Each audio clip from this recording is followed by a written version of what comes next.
Yeah, you will clean the teeth.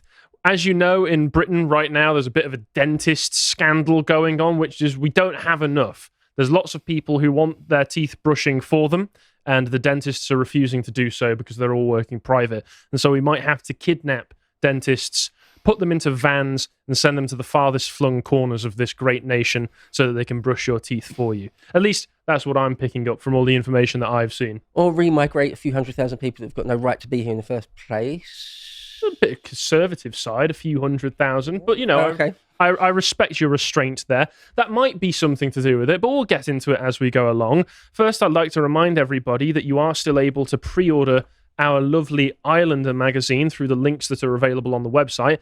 I've got to say, without spoilers, it's doing very well at the moment, and rightfully so, because this is a gorgeous piece of print magazine work right here, and we're all very, very proud of it. So everybody who's ordered one already, thank you very, very much. And you can also find the merch on the website as well, which I think is doing pretty well as well, because I think we've really upped our game with this new brand, with this new line of merch, because I think it looks great. I've stolen one of the shirts myself. We've been modelling them on the podcast. Well, when you've got such beefcakes like us here for it, well, you've got to do a little bit of modelling, don't you? 6'8", 350 pounds of twisted steel and sex appeal that is Harry. You may be mistaking me for Hulk Hogan there, but okay. But yeah, so what you may... here you can find the merch store. Look at that. You can get yourself Islander. You can get yourself an Islander mug. You can get yourself some awesome t-shirt designs. Well worth it. If you've got a friend, a relative, a loved one, this would make an excellent gift for them, wouldn't you say? But anyway, so a few months ago, you might remember that Callum and I were talking about this that was going on, which was the famed Bristol dentist queue. Look at that. Look at that bad boy. So this was a dentist that had closed and then reopened post-pandemic, St. Paul's Dental Practice in inner city Bristol, where there was 1,500 patients waiting to queuing so that they could register. And this was in about 2 days, and eventually they just said, no, we can't take any more registries because there is an absurd deficit of dentists to patients. I think some reports that I've seen that I'll be going to later from the Daily Mail said there's about 2,700 or more patients per single dentist in the UK, which is an absolutely absurd number, and like so many problems in this country, completely avoidable, completely manufactured, completely unnecessary, and completely solvable. But we won't be able to solve them, not with our current crop of leaders. So according to the British Dental Association, 23,577 dentists carried out NHS work in the 2022 to 23 financial year, the lowest number since 2012. The BDA says the £3 billion dental budget has remained static for a decade, falling in real terms by more than £1 billion since 2010. So, of course, The Guardian is trying to push the, it's a funding problem. Oh, it's like clockwork. Yeah. If you just throw money at the problem, it will go away. Don't worry about where that money might come from. Or whose pockets it might be going into as well, if we're perfectly honest, because I don't trust any segment of government these days to not be as corrupt as the worst South American country. And it's got to the point where it's embarrassing us in front of the refugees. The Ukrainians are coming over here and going, so that's why your teeth are like that. That's why you all look like that. That's where, that Simpsons joke of the great book of British smiles. This is what explains it at this point. So, guys, you're embarrassing me in front of the migrants. One woman in her 30s, Bokya, told researchers, we don't have a dentist. It's crazy. For us, it's like impossible. In Ukraine, the dentist industry is huge, everywhere. And because it's everywhere, you just go and it's like £10, £8, and you can clean it, whiten it like a Hollywood smile. When you have some more problems with £2,000, you have all new teeth from scratch.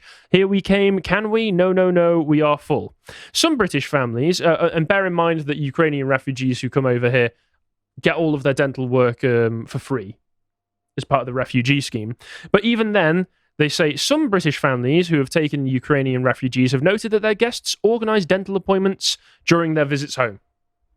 So the Ukrainians who come over here to escape war and get dental work for free decide that actually, I'd rather go back to the war zone. Mm-hmm. If a bomb lands on me while I'm getting my teeth done, maybe worth it. Maybe worth it if I get kidnapped by Russians. It is better than dealing with the NHS. And you know what? They're probably right.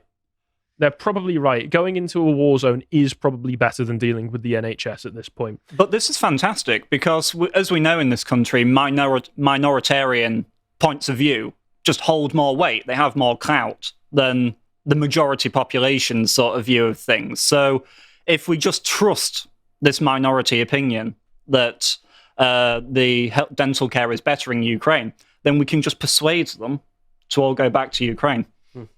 Maybe, but I have a bad feeling that the Ukrainians are not the right shade of minority to allow their opinions to curry that much favour. I always think it's odd when asylum seekers, in inverted commas, return home for a holiday or for a wedding or something.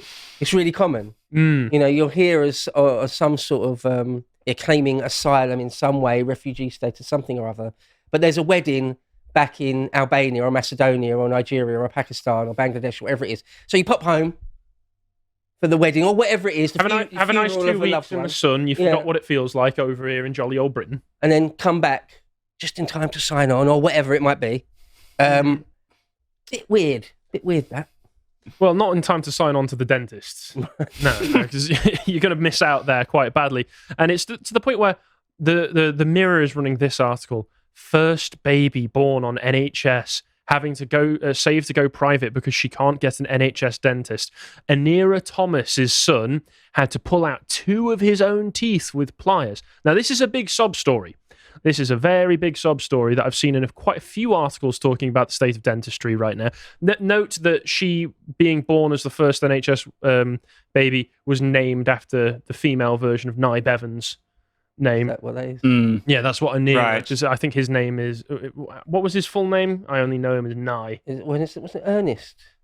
No. Yeah, Nye Bevan. Definitely a Bevan. Yeah. Nye Bevan was the guy who set up... Well, he was the mastermind behind the NHS, so she was named after him. They're doing a play in the National Theatre right now celebrating Michael him. Sheen, isn't it? Yes. Yeah. Oh, God, whenever I go on YouTube, the adverts for that pop up, and it looks unbearable. It looks terrible. Socialist twaddle propaganda, as you would expect. So I saw that and I thought, because I've seen this around the place, man pulls out his teeth with pliers. There's a story here that isn't being told in this single sentence, because they're making it sound like this man must have had some kind of terrible toothache and was unable to use the NHS, and it got so bad that he was forced out of sheer necessity to yank his own teeth out. Would you agree that that's what it's making it sound like? Well, it suggests, yeah. Is that not what happened? Well, it says here, Nye's son Kevin Thomas, 54, had his life saved by medics at the University Hospital of Wales after suffering a subarachnoid brain hemorrhage in 2005. He's since had 3 brain operations for aneurysms, which have left him with lasting health problems. Inera said he suffers with chronic pain because of the brain hemorrhage and has severe daily headaches. He was in severe pain with his back 2 teeth. I came in and he said, "I've done it," and he showed me a pair of pliers. He said, "I've taken my teeth out. Nye has partial denture, but needs a bridge for her healthy teeth." So they finish off the paragraph like that. But that story is someone who is not well, who has issues with his brain, who has lots of other health conditions, and it seems like in a fit of frenzy, pulled out his own teeth. And this is the government's fault because they need to just keep throwing more money for the NHS constantly. There's the endless pit of burning money. We just need to keep throwing more money onto it, and maybe that will satisfy the gods of dentistry. And I agree it's the government's fault, but not for the same reasons that the Mirror would say. No. And I agree that, yeah, he shouldn't have been forced to do this, but I feel like it's a bit deceptive, the story that they're telling here. Pliers as well. Probably wanted to use a pair of mole grips if you got them. Well, if you got them.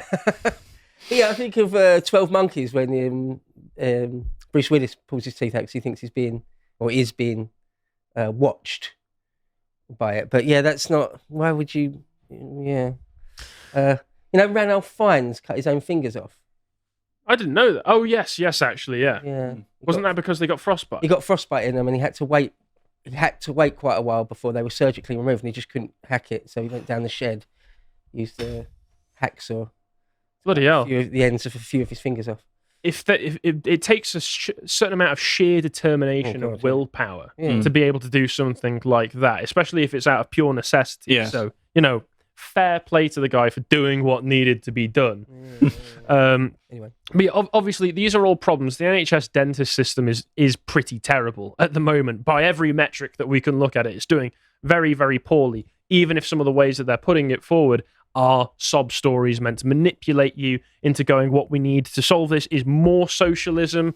What Britain has always lacked is socialism. What has always solved Britain's problems is socialism. So if we have more of it, if we just become a fully communist nation, then all of our problems will be solved, I think. Works every time. Yeah. Centralised command economies always work. History has shown us this. Mm-hmm. They never fail whatsoever. So if we just do that, then we'll have endless money for endless dentists. So the government is trying to solve this problem at the moment, weakly, pathetically, in ways that aren't going to work. So from March 1st, 2024, dentists will benefit from extra payments for seeing new NHS payments.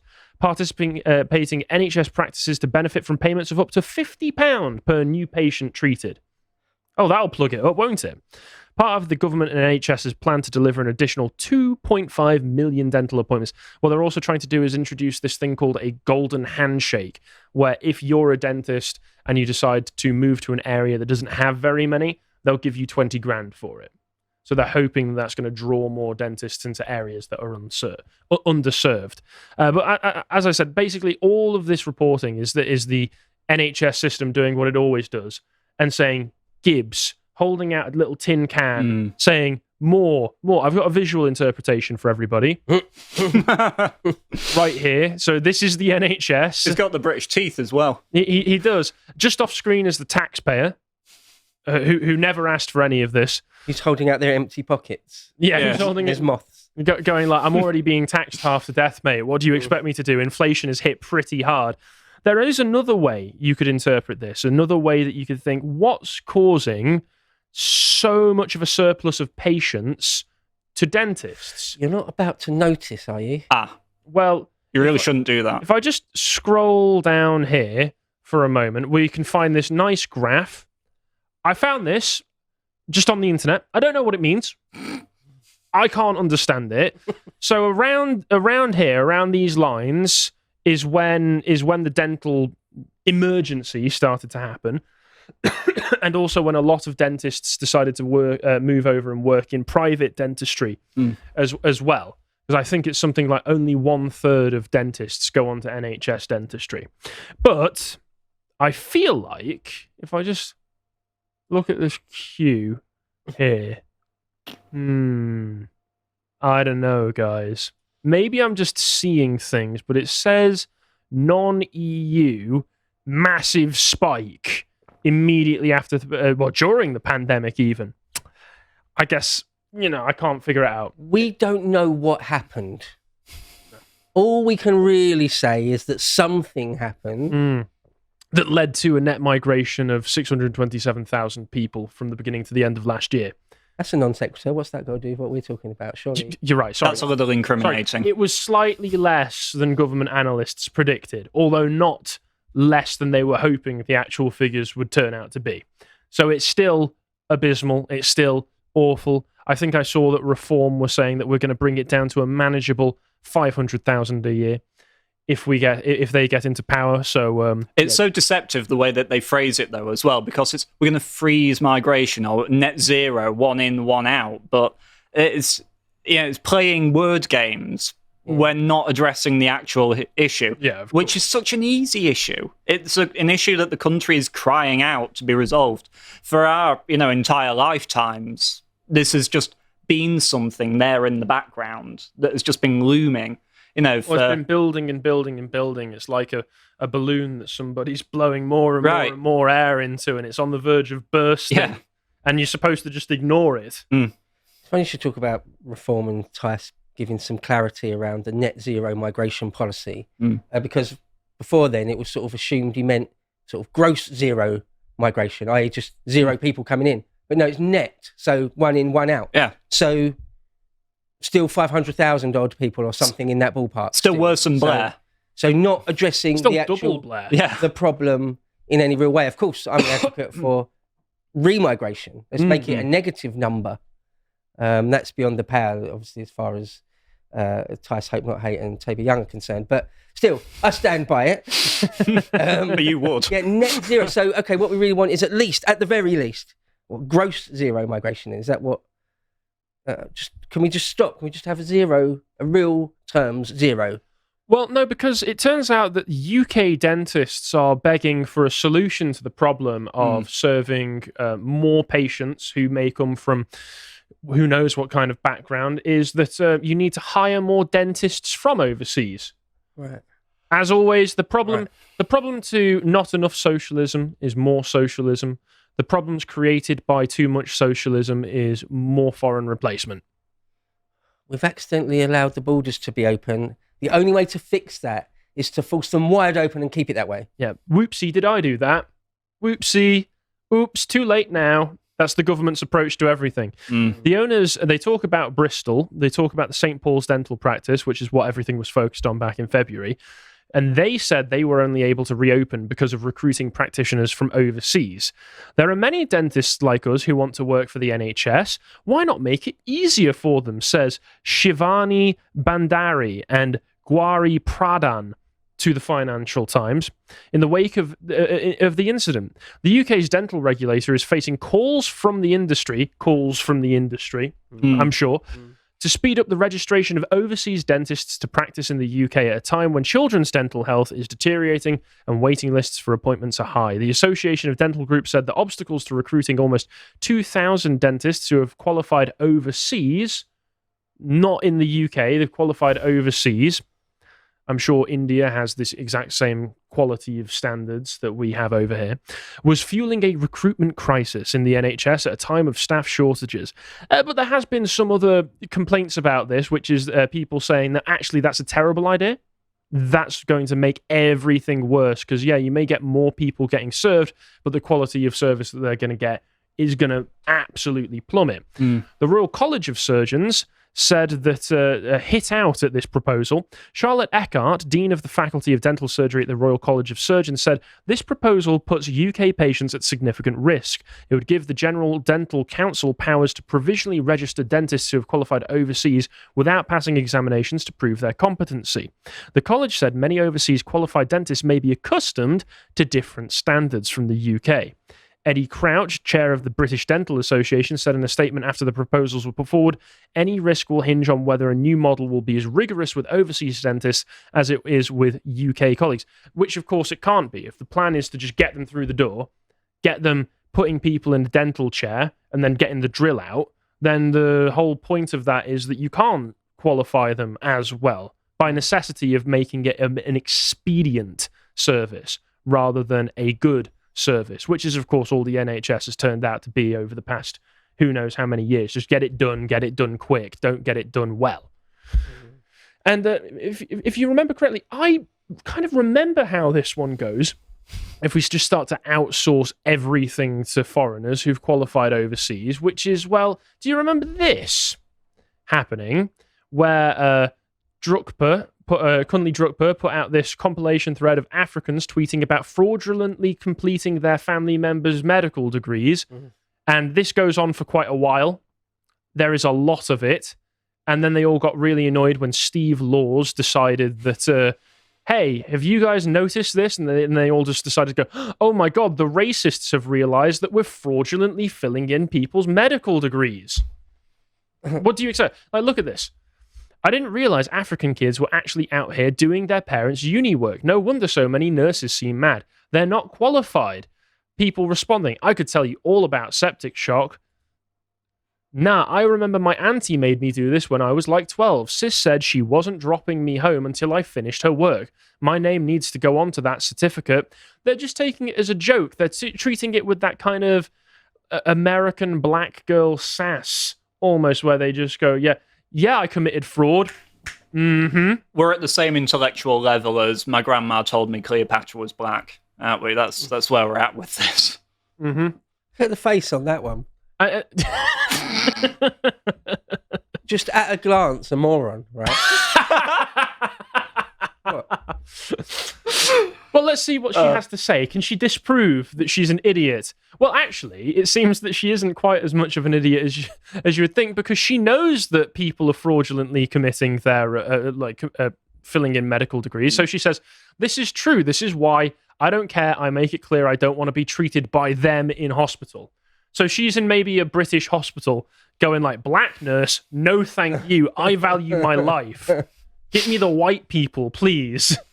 Surely the standards of sort of medical training and dentistry are not lower in places like Senegal or Chad. Surely we're not just assuming that, are we? I don't know. They're the same standards in sort of London training hospitals as there are in the Ivory Coast, isn't it? It's the same, perhaps. Basically, perhaps just not. Without the anaesthetic. yeah, exactly. It's just resources. It's environment and resources. That's all it is.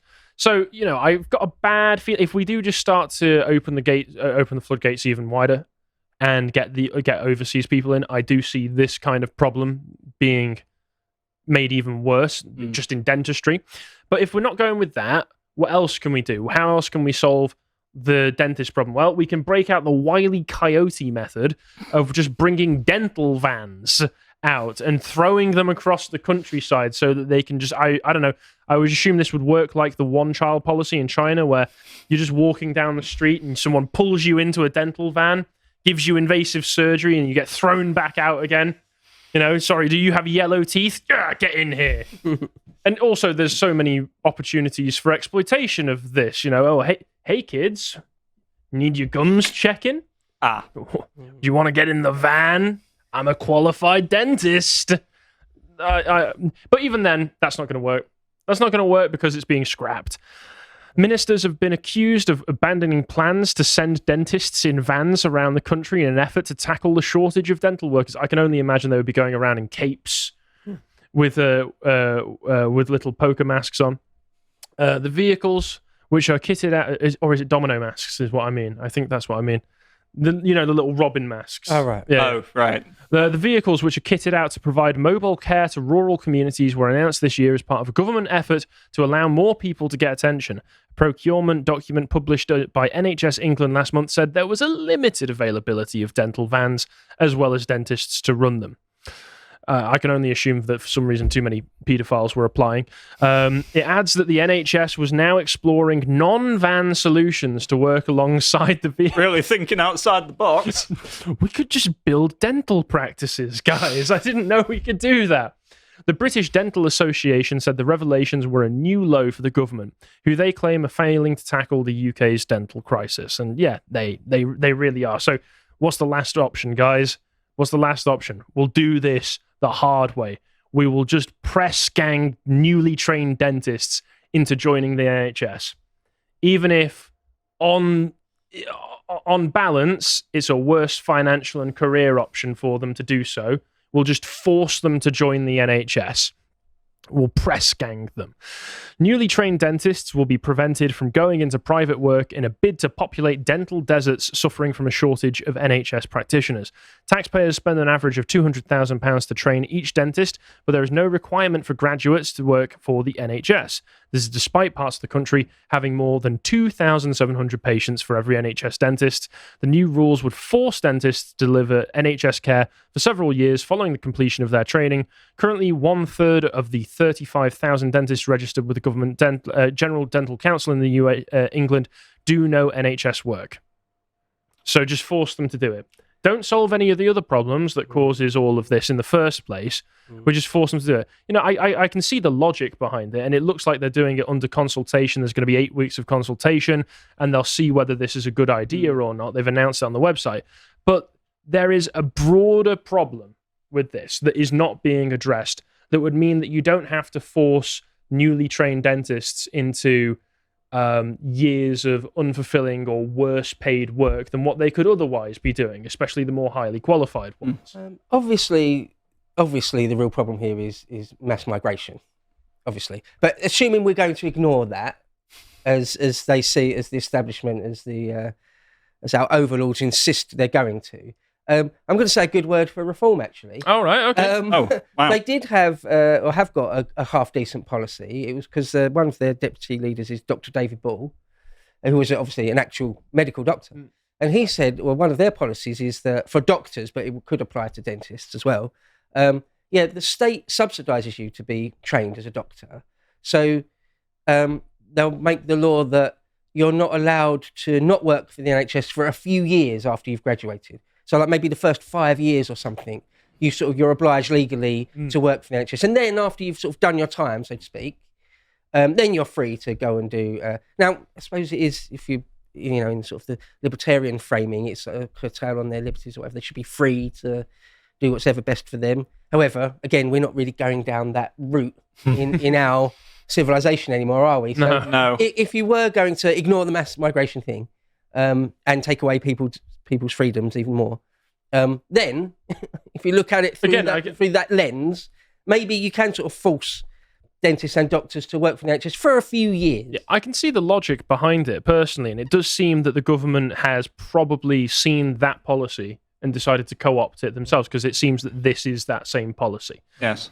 They added their own flair, though, and put some vans in it this time, and thought, a bit too ambitious. Well, yeah, you come out of your graduation ceremony and they shove you straight in the van. I just think it's a real terrible sign of the decline of this country that at least back in the day we were press-ganging people to, go and conquer new territories on behalf of the empire and to do heroic actions. Now we're such a poor and poorly managed, poorly governed country that we have to press-gang dentists.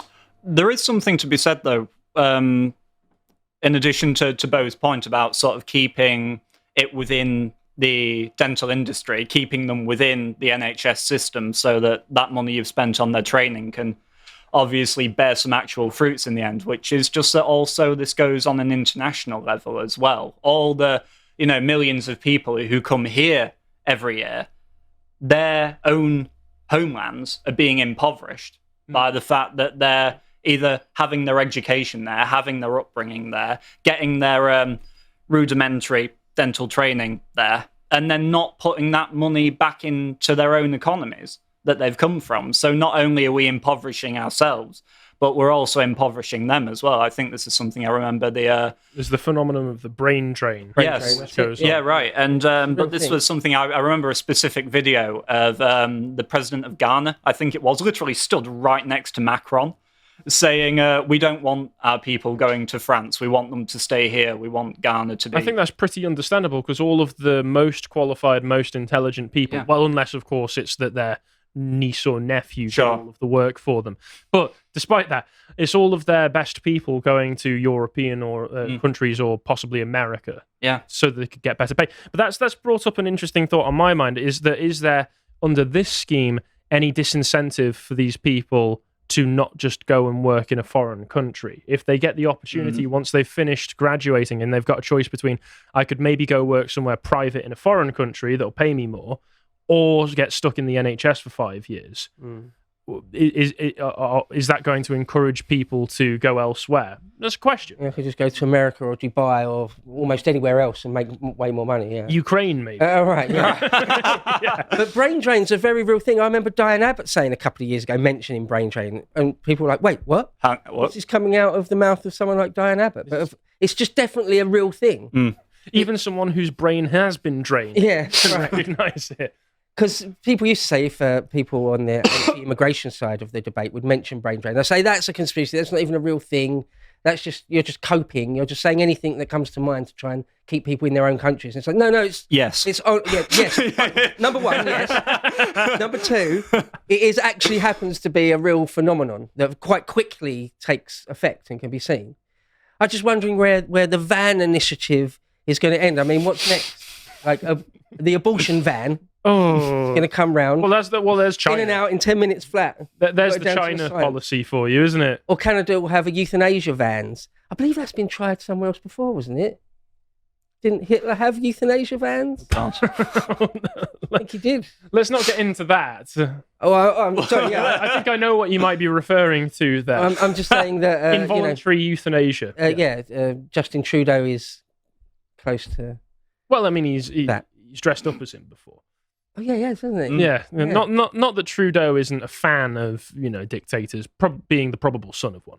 But anyway, I think we're drifting off of the central topic now of dentistry. So yeah, UK dentistry explains our bad teeth. Do I think it'll be solved anytime soon? No. I hope you appreciated that segment from the podcast of the Lotus Eaters. And if you want to see more of the work we're doing, you can go on down to lotuseaters.com, where you can check out series like Lads Hour, as well as you can follow us on Twitter to see the rest of what we're doing on the website.